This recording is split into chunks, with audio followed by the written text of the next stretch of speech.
तरामीम की बेशतर शिकें कलदम करार, सियासतदानों पर बंद करप्शन केसेस बहाल। रिटायरमेंट से एक रोज़ पहले चीफ जस्टिस का बड़ा फैसला। चीफ जस्टिस उमर बंदयाल ने PTI चेयरमैन की दरख्वास्त मंजूर कर ली। नैब और एहतसाब अदालतों के जारी करदा तमाम फैसले कलदम। अदालत ने करार दे दिया कि अवामी ओहदा रखने वाले अफराद के मुकदमात बहाल किए जाते हैं। चीफ जस्टिस की सरबराही में 3 रुकनी बेंच ने 2-1 की अक्सरियत से फैसला सुनाया। नैब रेफरेंसेस का मुकम्मल रिकॉर्ड 7 दिनों में वापस एहतसाब अदालतों में भेजने का हुक्म। अदालत ने ख़त्म नैब रेफरेंसेस उसी दिन से बहाल किए जब तरामीम की गई। नैब तरामीम केस का तहरीरी फैसला भी जारी। फैसले के मुताबिक नैब तरामीम से अब तक 598 रेफरेंसेस वापस किए गए। वापस किए गए नैब रेफरेंसेस में 150 अरब रुपए की अवामी रकम का मामला है। अक्सरियती जजेस एक सियासतदान के गैर आईनी इकदाम का शिकार हो गए। जस्टिस मंसूर अली शाह के इख्तिलाफी नोट लिखा, सवाल गैर कानूनी तरामीम का नहीं, पार्लियामेंट की बालादस्ती का था। अक्सरियती फैसला पार्लियामेंट के इख्तियारात को समझने में नाकाम रहा। इख्तिलाफी नोट की तफसीली वजूहात बाद में जारी करूंगा। बुनियादी सवाल नैब तरामीम का नहीं बल्कि 24 करोड़ अवाम के मुंतखब पार्लियामेंट का है। अक्सरियती फैसला आइन में दी गई इख्तियारात की तकसीम की मुमासलत को समझने में भी नाकाम रहा, जो जमहूरी निज़ाम के बुनियाद है। अक्सरियती फैसले से इत्तफाक न करते हुए दरख्वास्त मुस्तरद करता हूँ। साबिक सदर समेत 6 साबिक वज़राए आज़म पर नैब की तलवार लटक गई। तफसीलात सामने आ गई। आसिफ अली जरदारी के खिलाफ जाली अकाउंट्स केसेस, राजा परवेज अशरफ के खिलाफ रेंटल पावर केसेस बहाल होंगे। नवाज शरीफ, आसिफ अली जरदारी और यूसुफ रजा गिलानी का तोशाखाना केस वापस एहतसाब अदालत में जाएगा। शाहिद खाकान अब्बासी का LNG केस, इसहाक डार के आमदन से जायद असासजात का रेफरेंस भी जिंदा हो गया। मुराद अली शाह और सलीम मांडवीवाला के खिलाफ रेफरेंसेज फिर से अदालतों में चलेंगे।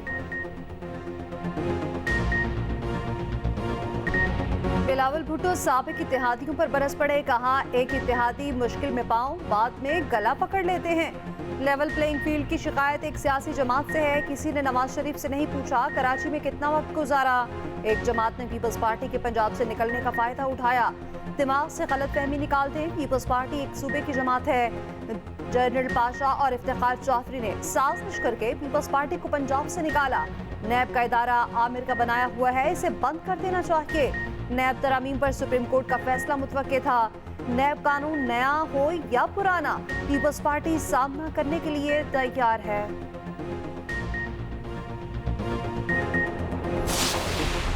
पीपल्स पार्टी CEC इजलास की अंदरूनी कहानी। ज़राए के मुताबिक इजलास में नून लीग पर शदीद तनकीद की गई।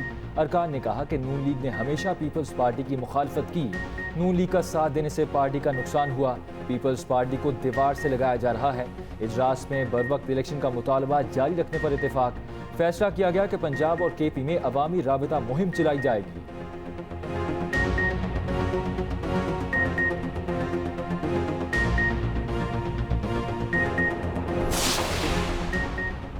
निगरान वज़ीर-ए-आज़म का सुप्रीम कोर्ट के फैसले पर जवाब देने से गुरेज। सुप्रीम कोर्ट के फैसले पर फिलहाल कुछ नहीं कह सकता।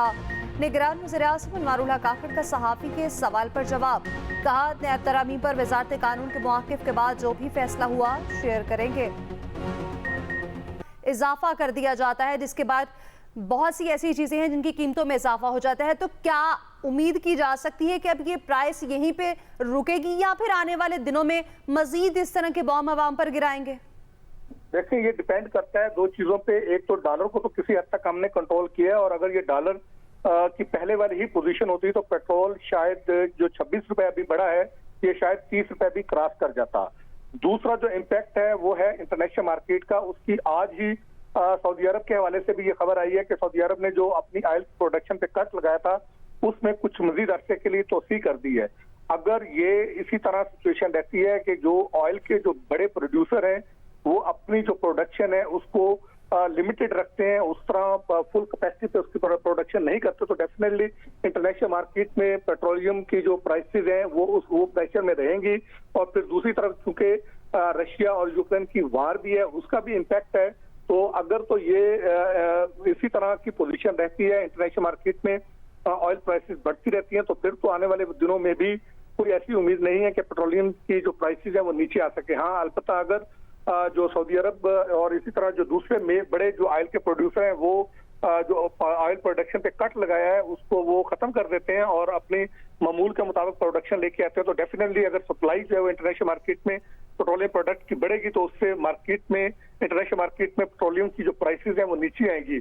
और अगर वो भी नीचे आती है और दूसरी तरफ हमारा जो डॉलर जो है वो हम जो इकदाम कर रहे हैं उससे डॉलर भी स्टेबल होता है और बल्कि नीचे आता है, तो उस सूरत में ये तवक्को की जा सकती है कि पेट्रोलियम प्राइसेस जो है वो नीचे आ सकती हैं। लेकिन जो इंडिपेंडेंट जो जराए हैं, मार्केट जराए हैं, जो मार्केट एक्सपर्ट है पेट्रोलियम के, उनका ये ख्याल है कि अगर ये रुझान जारी रहा तो अगले फोर्थ पे या उससे अगले फोर्थ पे पाकिस्तान में जो पेट्रोलियम प्राइसेस है वो 350 रुपए प्रति लीटर तक जो है वो पेट्रोल जा सकता है। जी अच्छा, अब ये भी कहेगा कि जब भी पेट्रोलियम मसनूआत की कीमतों में इजाफा होता है तो इसके बड़े एडवर्स इफेक्ट्स आते हैं सामने। ओवरऑल महंगाई की जो शरह है वो बढ़ती रहती है, ट्रांसपोर्टेशन का जो एरिया है वो भी इससे मुतासर होता है। जैसे आपने बताया कि पेट्रोल पंप पे बहुत लंबी लंबी लाइन्स लगी हुई थी, आपने देखा, तो वहाँ पर मौजूद अवाम के क्या तासुरात थे, उनका क्या कहना था इस ओवरऑल सिचुएशन पे? देखिए, अवाम का तो जैसे मैंने पहले भी आपको बताया कि नेचुरली रद्द अमल जो है वो अच्छा नहीं होता। अवाम पहले ही अवाम की जो कुव्वत खरीद है वो दम तोड़ चुकी हुई है। अवाम के लिए जिस्म जान का रिश्ता बरकरार रखना मुश्किल होता जा रहा है। अवाम के लिए अपनी जो रोजमर्रा की जरूरियात है वो पूरी करना मुश्किल हो गई। अब तो सफेद पोशी का भरम भी जो है वो लोगों के लिए कायम रखना मुश्किल होता जा रहा है कि हम रोजमर्रा की अपने मामूलात में देखते हैं कि जो लोगों की अपनी जो मूवमेंट है वो बहुत जो है वो महदूद होती जा रही है। लोगों ने जो अपनी जो गाड़ियों का इस्तेमाल है वो कम कर दिया है और गवर्नमेंट के अपने इदारे ये बता रहे हैं कि जो पेट्रोलियम जो प्रोडक्ट इंपोर्ट की जाती है उसमें भी कमी आई है और जो पेट्रोलियम की जो मसनूआत है उसकी खपत जो है वो उसमें भी कमी आई है। वो डेफिनेटली उसकी बुनियादी वजह यही है कि लोगों की जो है वो कुव्वत खरीद जो है वो उस तरह नहीं रही कि जैसे वो पहले जो है वो इस तरह पेट्रोलियम प्रोडक्ट को अपनी गाड़ियों के लिए यूज कर सकते थे। और इसी तरह फेडरल बोर्ड ऑफ रेवेन्यू के जो हमारे जो काम है, जब उनसे हम बात करते हैं उनका भी यही कहना है कि एक तरफ इंपोर्ट कंप्रेशन है, इस साल भी जो बल्कि पिछले 2-3 दिन से एफबीआर में इस हवाले से काफी जो कंटिन्यूस इजलास चल रहे थे।